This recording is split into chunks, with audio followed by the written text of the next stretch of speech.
Dios los bendiga. Este día vamos a estar empezando el estudio en el libro de San Juan. Vamos a ver capítulo 16. San Juan capítulo 16.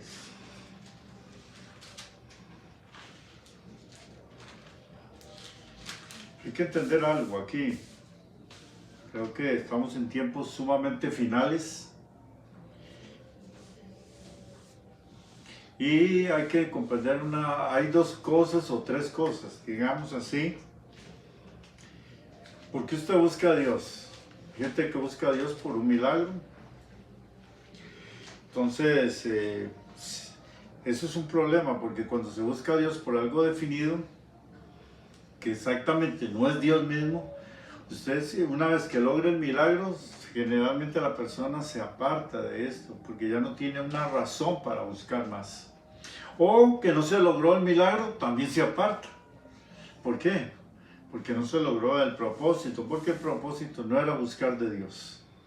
O sea, entonces creo que en estos tiempos, yo sé que usted y yo y todos tenemos intereses propios en cuanto a este mundo, pero debemos entender que nuestra vida va más allá de este tiempo que estamos viviendo hoy. Así que dentro de 1000 años estaremos igual de vivos que hoy. Entonces eso nos debe dar a entender qué es lo que estamos haciendo hoy, por qué buscamos a Dios, por qué es tan importante la parte espiritual. De aquí a 1.000.000 de años vamos a estar igual de vivos que hoy. Así que pareciera que como dice la palabra, has puesto en el corazón eternidad. Capítulo 16, verso, vamos a ver, 33. Dice lo siguiente.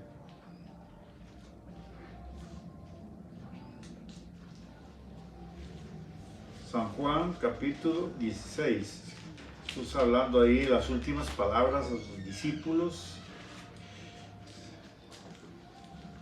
Aquí hay a veces Jesús había una pequeña diferenciación, bueno, pequeña entre comillas, porque la verdad era, cuando Jesús vino a esta tierra, parece que era una dificultad para él. Hoy nosotros cuando salimos de este mundo es una dificultad y dolor. Para Jesús salir de este mundo significaba volver a su hogar original, porque Él dejó el lugar de perfección, de paz, gloria eterna, para venir a un mundo de dificultad eterna, infinito. Entonces era diferente. Hoy nosotros nos dolemos porque salimos de este mundo. Para Jesús más bien era al contrario, venir a este mundo era una gran dificultad.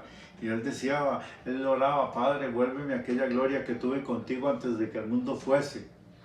O sea, eso nos da a entender que Él sentía que no un dolor así de desconsuelo, sino que sí sentía la necesidad de volver a aquel mundo de gloria que tenía y no un mundo de tantas dificultades como las que Él vivía. Luchas, penurias, muerte, persecución, o sea, no era lo más fácil del mundo, no era fácil para Jesús. Vamos a ver San Juan capítulo 16, verso 33. Dijo Jesús, estas cosas os he hablado para que en mí tengáis paz. En el mundo tendréis aflicción, pero confiad, yo he vencido al mundo. O sea, de antemano Jesús nos está a nosotros diciendo qué es lo que va a pasar. O sea, de una vez se lo dijo, estas cosas os he hablado para que en mí tengáis paz. ¿Por qué? Porque muchos cristianos y seres humanos no entienden que los problemas y la aflicción en este tipo de mundo que vivimos actualmente va a ser parte normal. Siempre van a venir cosas difíciles, siempre van a venir cosas donde vamos a tener momentos difíciles, cosas que no nos gustan y no hay otra manera. Y Jesús les estuvo diciendo ahí desde el verso 25 qué problemas iban a enfrentar. Las persecuciones iban a ser parte de la vida de ellos. O sea, les decía, bueno, si ellos entendían que este reino iba a tener aflicciones, no los iba a tomar por descuido, o sea, no los iba a tomar por sorpresa. Así que si hoy entendemos, hoy vemos lo que está pasando en el mundo entero, las aflicciones están tomando al mundo entero. Y posiblemente esas aflicciones irán en aumento, como dice la palabra. Todas estas cosas son solo principios de dolores. Hasta el día en que serán los dolores completos. La palabra le llama a ese proceso, a ese periodo tan difícil que lo que hoy vivimos ni siquiera es comparable con ese momento. Dice, Jesús dijo, serán tiempos cual nunca han habido antes ni después de estos. O sea, nunca van a volver tiempos tan difíciles como los que está el mundo a punto de experimentar. Por eso esto de buscar del Señor, de prepararse, es tan importante. Ya sea que el Señor nos lleve, o sea que si un descuido del rapto, del arrebatamiento se diera y nos quedamos, va a ser el tiempo más difícil que cualquier ser humano va a experimentar. Jesús dijo, nunca ha habido desde el principio del mundo ni lo habrá después. Así que los cuidados que tenemos que tener son muy altos. Por eso en el verso 25 Jesús dice, estas cosas os he hablado en alegorías o en ejemplos, comparaciones. La hora viene cuando ya no os hablaré en alegorías, sino que claramente os anunciaré acerca del Padre. O sea, ¿por qué? Porque Jesús venía a anunciar, a revelarnos los planes del Padre, quién es el Padre para nosotros. ¿Qué es lo más importante? ¿Quién es el Padre para usted? O sea, el Padre es el que ha ideado todo este sistema. Él nos creó para hacer un plan perfecto y glorioso. Claro que por causa del pecado ese plan ha tenido sus desviaciones. No el plan en sí, sino las personas que iban a participar de ese plan. Todos estos dolores que hoy pasamos no fue el plan de Dios, fue más bien el descuido de un hombre que se llamaba Adán. Igual que hoy, el descuido nuestro podrá producir dolores enormes en nuestra vida y en la vida de otros. Por eso es importantísimo que este plan siga adelante. Jesús dice, ahora les voy a hablar claramente del Padre. El Padre que nosotros llamamos el Dios Todopoderoso. Dice, en aquel día pediréis en mi nombre y no os digo que yo rogaré al Padre por vosotros. ¿Por qué decía? No digo que rogaré al Padre por vosotros. Hay una razón. Empezaba una nueva era.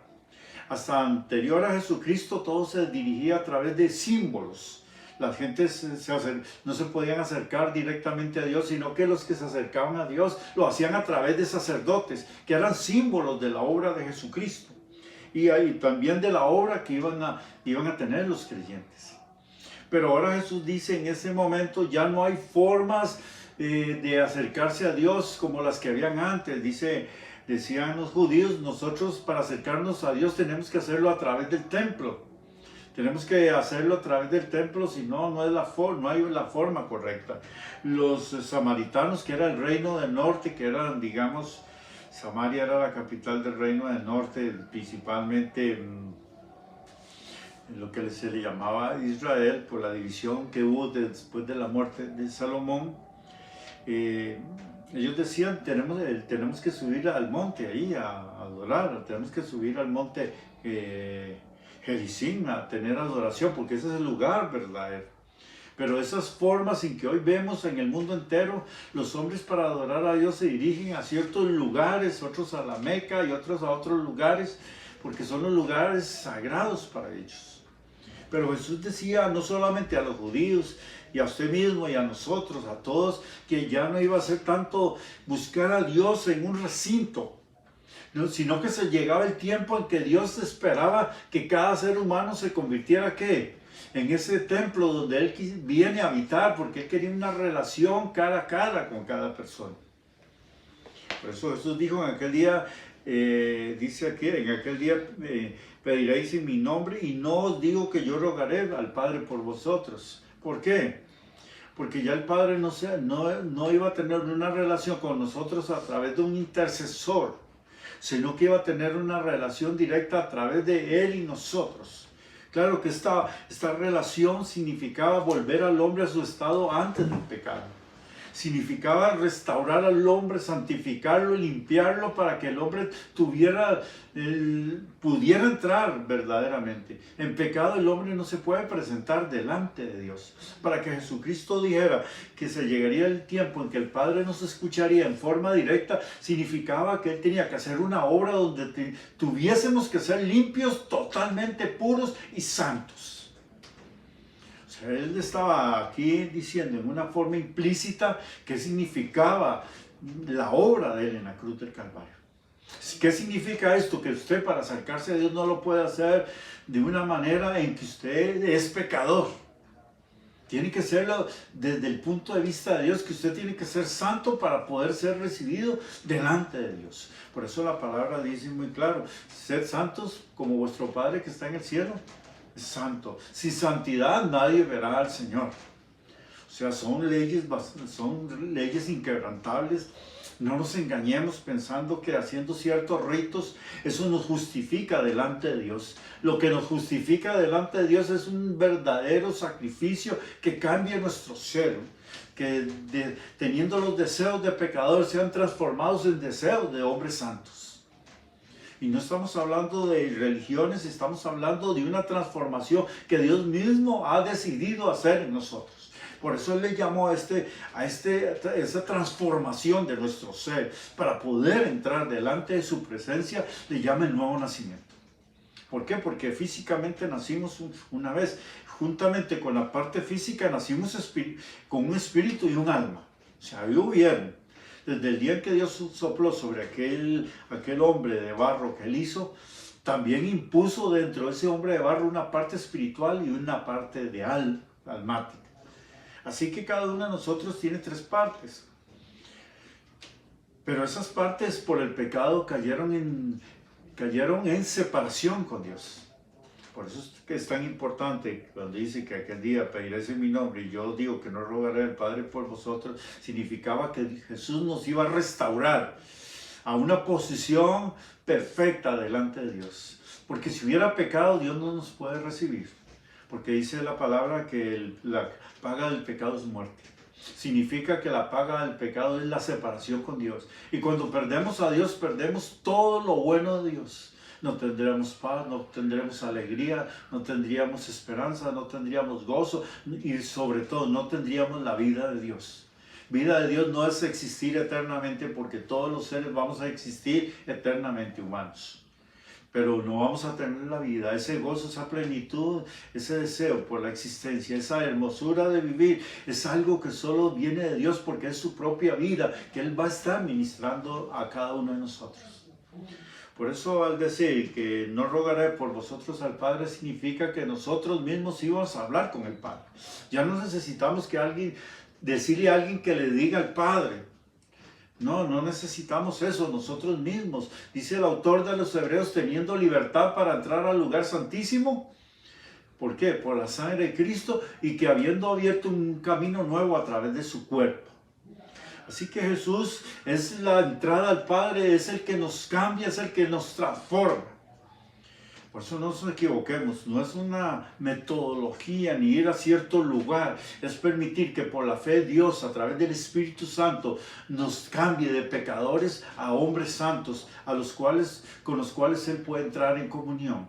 Al quitar el pecado ya no hay separación entre Dios y los hombres. Por eso Jesús quitó esa separación que estaba ya profetizada en figura, cuando dice que oraban por el cabrito o el animalito que estaba consagrado, el cordero consagrado, dice que lo consagraban para sacer, le ponían las manos y lo enviaban a morir al desierto. Significaba una separación y una muerte. Jesús dice que salió fuera de las puertas de la ciudad, porque significaba una separación física del pueblo, separado del pueblo de Dios, y después en la cruz del Calvario Él pudo decir con toda claridad, sabiendo lo que Él sentía, Dios mío, ¿por qué me has desamparado? O sea, había una separación porque se estaba cargando el pecado de Él, el pecado suyo y el pecado mío. Por eso hay que entender que el pecado siempre va a separarnos ¿de qué?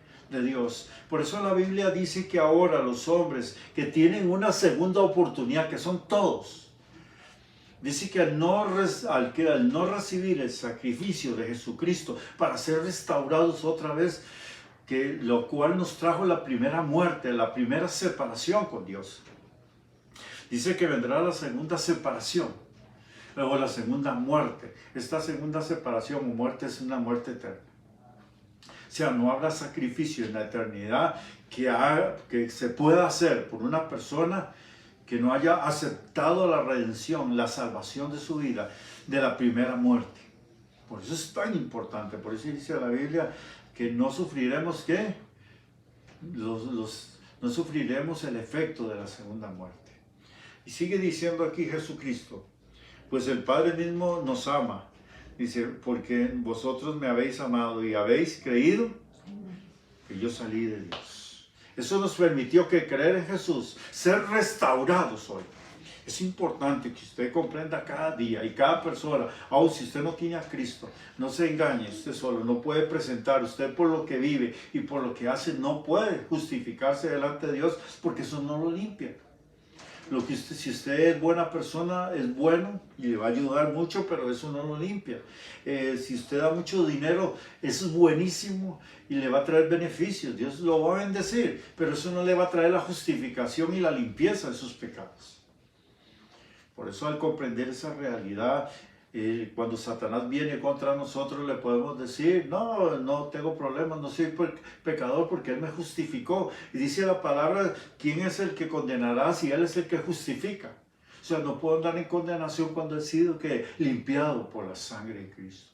Pero también debo entender que esa limpieza y esa justificación y ese nuevo nacimiento me capacita para vivir una vida limpia y recta delante de Dios. Y no solamente por dejar de hacer cosas, sino porque hay una naturaleza que me impulsa a hacerlo santo.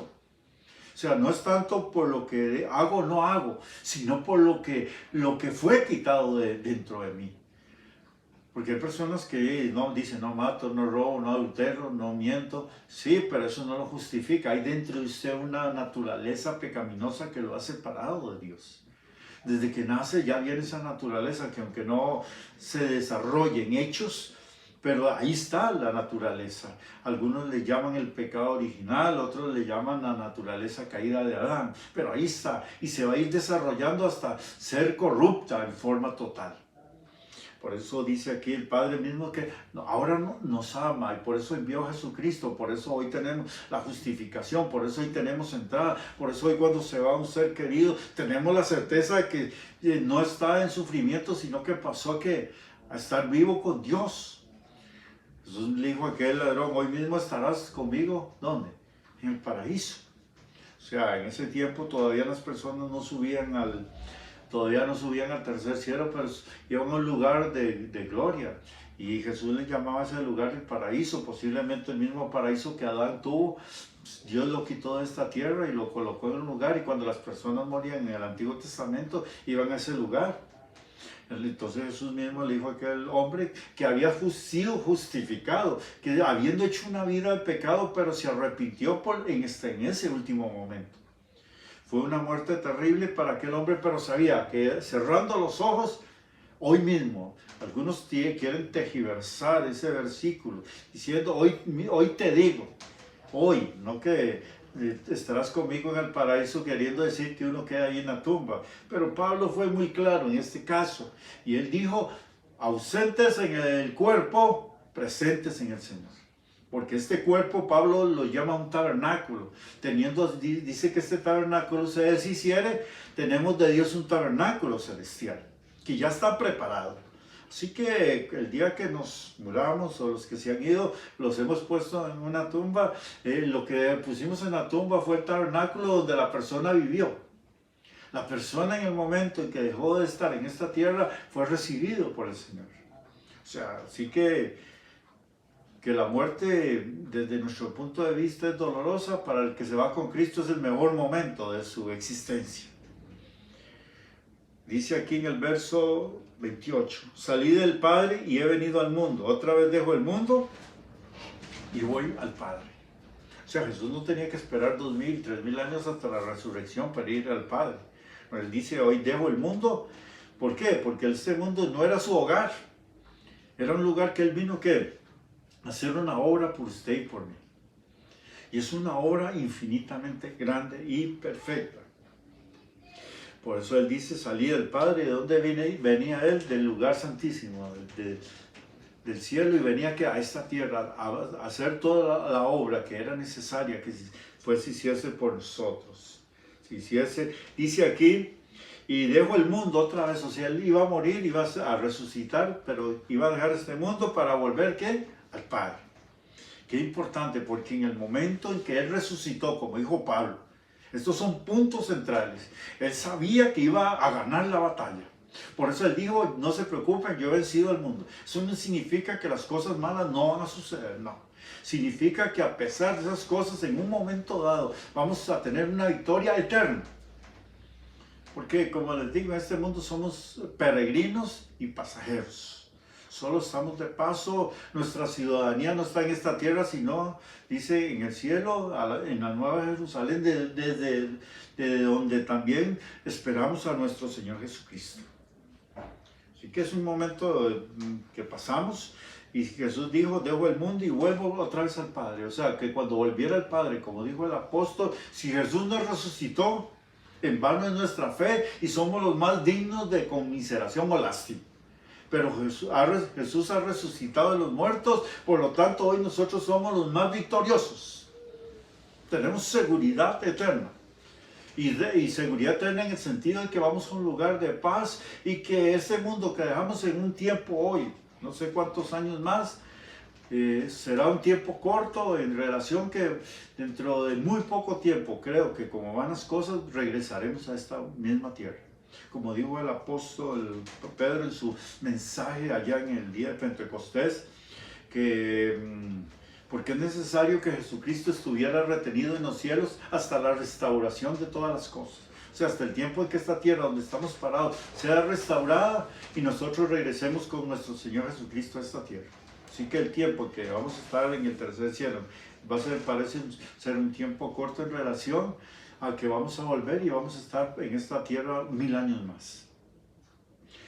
Aquí sigue diciendo Jesucristo, voy al mundo, dejo el mundo y voy al Padre. En esa ida al Padre Él iba a llevar el pago de nuestros pecados. Iba a llevar la sangre que nos iba a justificar eternamente, que nos iba a limpiar espiritual y de nuestros pecados eternamente. O sea, por eso esa sangre hoy es testimonio, como dice la palabra, la sangre de Jesús da testimonio. Mejor que la de Abel, porque Abel pedía condenación contra su hermano. O sea, Caín fue condenado porque dice, ¿qué has hecho con tu hermano? Dice, la sangre de tu hermano pide ¿qué? Condenación, juicio, clama contra ti desde la tierra. Pero la sangre de Jesucristo no clama condenación, sino que la sangre de Cristo clama ¿qué? Salvación, santificación, justificación. O sea, hoy cuando usted y yo cometemos un error, la sangre de Cristo ¿qué clama? Limpieza, justificación, salvación. Por eso es tan importante caminar con Cristo. Porque tenemos una constante ¿qué? Una constante seguridad, y allí hay un pago por nuestros pecados, que nos dice, fallaste, aquí está, te limpio, para que sigas viviendo una vida recta y limpia delante del Señor. Y dice aquí, salí del Padre y he venido al mundo, otra vez dejo el mundo y voy al Padre. Y le dijeron sus discípulos, de aquí ahora hablas claramente y ninguna alegoría dices. Ahora entendemos que sabes todas las cosas y que no necesitas que nadie te pregunte. Por eso creemos que has salido de Dios. Jesús les respondió, ¿ahora creéis? Dice, he aquí la hora viene y ha venido, ya que dice, en que seréis esparcidos cada uno por su lado, y me dejaréis solo, mas no estoy solo, porque el Padre está conmigo. Noten esto tan importante. Creo que al entender por la obra de Jesucristo que el Padre está con nosotros, esta es la única seguridad que tenemos. O sea, Jesús solo tenía una seguridad. Él se lo decía a sus discípulos, ustedes hoy que me están escuchando, dentro de unas horas yo seré arrestado y cada uno de ustedes se irá por su lado y todo el mundo me dejará solo. Jesús iba a quedar sin discípulos, sin seguidores, sin todas las personas que lo aclamaron en un día como rey horas antes. Pero él dijo algo importante. A pesar de que todo su entorno estaba, ¿qué? Negro. A pesar de que todo su entorno iba a ser totalmente de destrucción, desolación y de derrota. Jesús dice, no estoy solo. Noten esto, qué importante es conocer que tenemos a Dios, el Padre, con nosotros. Y no solo dice aquí Dios, sino que cuál es la relación que Jesús está diciendo. El Padre está ¿qué? El Padre. No dijo Dios, sino el Padre. Significaba alguien que lo amaba con todo el corazón. Por eso aquí dice, y aquí viene la hora, y la hora ya es cuando todos seréis esparcidos cada uno por su lado. Y me seréis... Dice, y me dejaréis solo. ¿Cuántas cosas nos han dejado solos en el mundo? ¿Cuántas situaciones nos han hecho sentir solos? En el caso de Jesús no era un sentir, era una realidad. ¿Y qué dijo Jesús? Pero no estoy solo, porque el Padre está conmigo. O sea, la seguridad de que Dios está con nosotros por causa de la obra de Jesucristo nos da la victoria total sobre todas las cosas. Así que lo que Jesús aquí está presentando no es que estamos en victoria porque nuestro alrededor esté bien. No, nuestra victoria es en que el Padre está con nosotros por causa de la victoria de Jesús. Eso ellos lo iban a aprender minutos y horas después de que Jesús fuera tomado preso. Por eso, cuando entendemos que en este mundo podría variar nuestro entorno. Jesús era un hombre de victoria, lo seguían multitudes, predicaba a las multitudes, veía milagros, sanidades, veía todo tipo de cosas de la manifestación de la gloria de Dios. Pero en este momento todo era contrario. No estoy solo porque el Padre está conmigo. Su entorno totalmente cambió. De gloria a un momento de dificultad infinita. Él dijo, mientras oraba, cómo me angustio hasta que se cumpla. Era un momento de angustia. Estaba ahí orando en el Monte de los Olivos y dice que era tanta la angustia que de su rostro salían como gotas de sangre. Pero él decía en esta condición, no estoy solo porque el Padre está conmigo. El entorno podría ser bueno o malo. Este mundo es así. O sea, no podemos decir que siempre va a ser bueno porque no es cierto. Pero siempre sí se puede decir con seguridad, no estoy solo porque el Padre está conmigo. Por eso él pudo decir luego estas palabras, estas cosas os he hablado para que a mí tengáis paz, para que supiéramos que la obra de Jesucristo nos ha dado la victoria. No se preocupe, un día de estos, si usted sigue caminando con Dios, un día de estos, dice la palabra en el libro de Apocalipsis, Dios enjugará las lágrimas de todos ellos. Y oye, y se lo estaba diciendo principalmente a las personas que estaban saliendo de la gran tribulación. Pero en cuanto a nosotros, enjugará Dios las lágrimas donde llegará el tiempo. Y si usted se mantiene fiel, siga firme, va a tener victoria en este mundo. Pero se acerca el tiempo en que Dios quitará toda problemática, todo dolor, toda dificultad, para que vivamos una vida feliz eternamente. Dios nos está prometiendo que todas las cosas. Por eso Jesús dijo, confiad, yo he vencido para que en mí tengáis paz. Digo esto porque Jesús nos enseñó estas cosas. Y dice aquí en el capítulo 17. Jesús dijo, estas cosas habló Jesús y levantando los ojos al cielo dijo, Padre, la hora ha llegado y dice, glorifica a tu Hijo para que también tu Hijo te glorifique a ti. Como le has dado potestad sobre toda carne para que dé vida eterna a todos los que le diste. Jesús ministra la vida eterna de Dios. Nos da esa vida de gloria y de poder a cada uno de nosotros. Cuando el mundo no tiene vida, ¿qué hace? Por eso hay tantos problemas. Los hombres necesitan buscar la vida de ellos en las diversiones, en los malos deseos, en las drogas, en los deseos impuros. ¿Por qué? Porque ellos no tienen la vida. Y si su vida no la llenan de estas cosas, están vacíos y la existencia no tiene ninguna razón. Por eso desesperadamente tienen que buscar estas cosas, porque son su vida. Y Jesús dijo, y esta es la vida eterna, en verso 3, y esta es la vida eterna, que te conozcan a ti, el único Dios verdadero, y a Jesucristo, a quien has enviado. Aquí la palabra conocer no solamente es un conocimiento en la mente. Todos tienen un conocimiento en la mente que Dios es el Dios, el Padre de nuestro Señor Jesucristo es el Dios Todopoderoso. Que Jesucristo es el Hijo de Dios, que es el eterno Hijo de Dios, que tiene poder y es adorado por los ángeles como Dios, porque es Dios. El asunto es que no es en la mente. Y esta es la vida eterna, que te conozcan. Conocer significa que vivimos esa vida en nosotros. Sabemos quién Él es y al entender quién es Él, nos acercamos a Él para recibir su vida en nosotros. O sea, es una vida donde comenzamos a sentir como Dios, a pensar como Dios. Es algo que llena nuestro ser. Muchas veces son momentos de llenura del Espíritu Santo. Dice, yo te he glorificado en la tierra y he acabado la obra que me diste, quisiese. Se terminaba ¿qué? La obra de Jesucristo en esta tierra. Ibas a salir de este mundo, no iba a ser la muerte, no iba a salir de la forma más fácil. La salida de esta tierra de Jesucristo era la salida más terrible, más difícil que cualquier ser humano hubiese tenido. Él sabía que era muy duro. Pero Él sabía que también era el momento de victoria para todos nosotros. Para que un día al salir nosotros de este mundo tuviésemos la seguridad. Por eso el apóstol Pablo ahí en el capítulo 4 del 16 del libro de 1 Corintios, él decía, hermanos, no quiero que os entristezcáis como los otros que no tienen esperanza.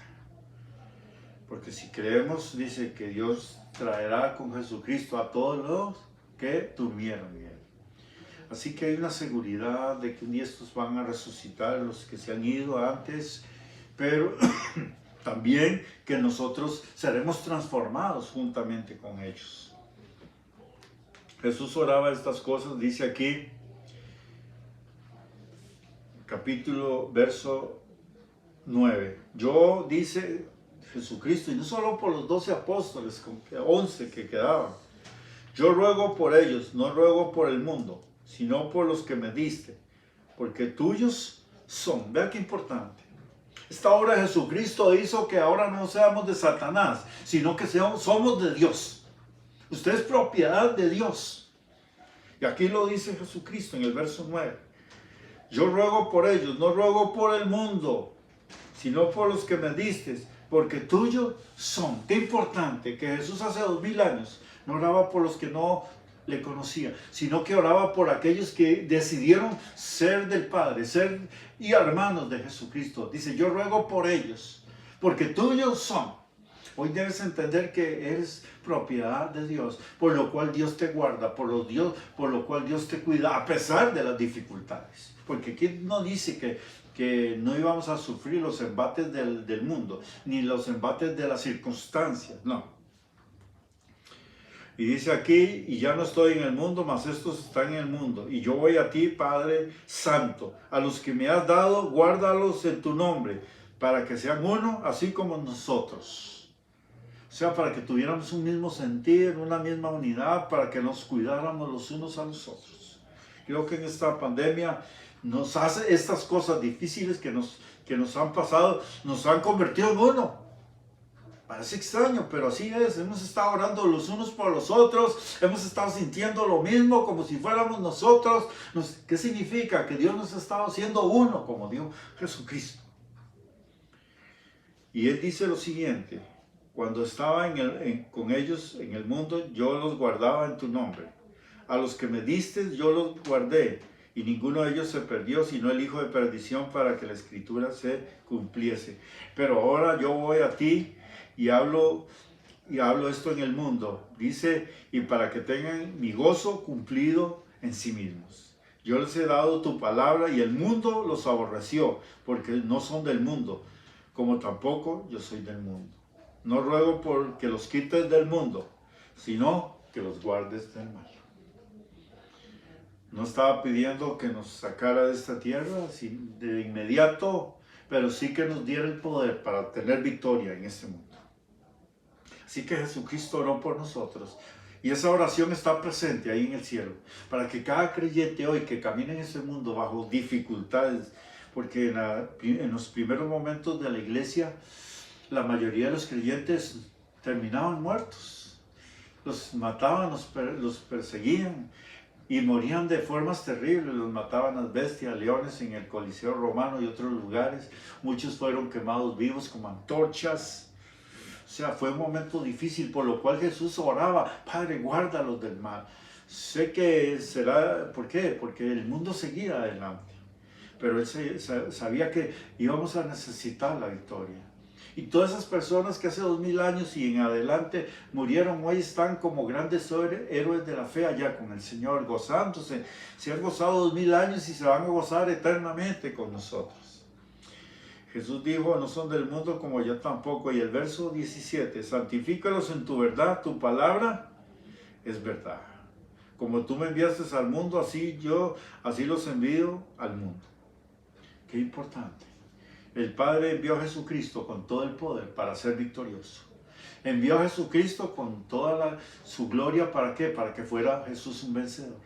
Y Jesús dijo: así como tú me enviaste al mundo, yo también os envío con esa gloria que me diste, con ese poder que me diste, con ese Espíritu Santo que me diste, para que tengan victoria y lleguen al final y puedan vivir con nosotros. Esa era la voluntad de Jesucristo.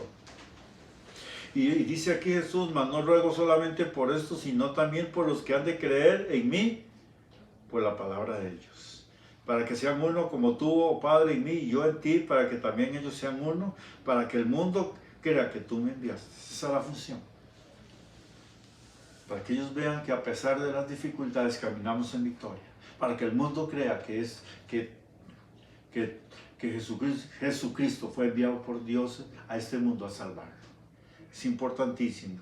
Y Jesús dice en el verso 22: la gloria que me diste yo les he dado, para que sean uno, así como nosotros somos uno. La gloria que me diste, aquella hermosura, aquellos milagros, aquel poder que Jesús manifestaba, aquella santidad que Jesús manifestaba, dice: esa gloria que tú me diste, Padre, yo se las he dado a ellos. Jesús se iba, pero ese manto caía sobre nosotros. Así que dice aquí el verso 23: yo en ellos y tú en mí, para que sean perfectos en unidad, para que el mundo conozca que tú me enviaste y que los has amado a ellos como también a mí me has amado. Así que dificultad no significa que el amor de Dios no esté ahí. No, significa que sí está ahí. Y si usted está en pie a pesar de las dificultades, es porque Dios sigue caminando con nosotros. Así que al hablar estas cosas se los digo: guarde el gran tesoro que Dios le ha dado. Siga adelante con o sin dificultades, con abundancia o escasez. Dios está con nosotros, nos ama y siempre va a estar allí a la par de nosotros. Y siempre vamos a tener victoria. Y si salimos de este mundo, la victoria será total para nosotros. Y sigue diciendo Jesús, y con esto casi voy terminando: Padre, aquellos que me dice que me has dado, quiero que donde yo estoy, también ellos estén conmigo, para que vean mi gloria. Y Jesús dijo anteriormente: Padre, vuélveme aquella gloria que tuve contigo antes que el mundo fuese. En otras palabras, Jesús subió al cielo, volvió al Padre, como Él dijo que iba a volver al Padre, que iba a estar a la diestra del Padre. Así que lo que está diciendo Jesús: Padre, quiero que donde ellos estén, donde yo esté, ellos también estén conmigo. En otras palabras, hay una seguridad que la petición de Jesús fue contestada mientras estaba en esta tierra, que dice muy claramente. Dice: para que aquellos que me has dado, dice, para que donde yo estoy, también ellos estén conmigo, para que vean mi gloria que me has dado, porque me has amado desde antes de la fundación del mundo. Así que vamos a estar viendo la gloria de Cristo, cómo era Jesús antes de venir a esta tierra, la posición infinita del Hijo de Dios antes de venir a esa tierra. Y para verla, Jesús dijo, para que donde yo estoy, ellos también estén. En la posición que yo estoy, ellos estén en esa posición y me puedan ver tal como yo realmente soy. Padre justo, el mundo no te ha conocido, pero yo los he conocido. Y estos han conocido que tú me enviaste. Y yo les he dado a conocer tu nombre y lo daré a conocer aún, para que el amor con que me has amado esté en ellos y yo en ellos. Hay una seguridad plena. Siga a Jesucristo bajo cualquier circunstancia. Dígale, Jesús, te doy gracias en esta hora. Dígale, Jesús, extiende tu mano poderosa sobre nosotros. Dígale, extiende tu mano sobre cada uno de nosotros. Padre, fortaleza a tus hijos e hijas como tú lo dijiste, para que sean guardados. Padre, yo los guardé en tu nombre, y como Jesús dijo, no solamente oro por ellos, sino también por todos aquellos que han de creer en mí por la palabra que ellos llevan. Señor, y la palabra que llevaron esos primeros discípulos ha llegado a nosotros. Hemos creído en esa palabra. Así que derrama tu poder hoy sobre cada uno de tus siervos y siervas en el mundo entero. Llénalos del Espíritu Santo. Llénalos de fuego y poder para que sigan adelante. Y para que el mundo se dé cuenta aquí que tú eres el Hijo de Dios viviente, el Todopoderoso y el Salvador de todos nosotros. Dios los bendiga, hermano.